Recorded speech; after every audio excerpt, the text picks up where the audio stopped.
hi guys आज बाहर Rairangpur shopping पाई तो मामी सहित एपटे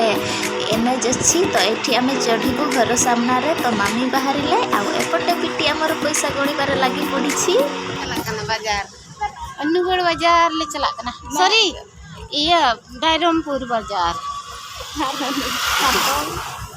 रायरंगपुर बाजार ले चला गपा बापला ले चला सामान को ले किरिंग अगुñ लगे ना अदो सेटर लेन खान ले ले ले सामान ले अगुया आर के दुकान को ले बोलो ना बोलो देखा बेहान और आले से रायरंगपुर बाजार को नेल पे कंटिन्यू तहन पे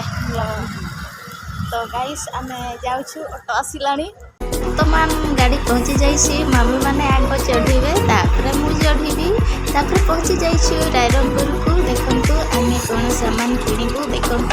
सबू कंसा बहुत सुंदर सुंदर अच्छी सबू कंसार मत बहुत पसंद लगुच तो यहाँ फाइनाल है तो किणीनेलु तापर शाढ़ी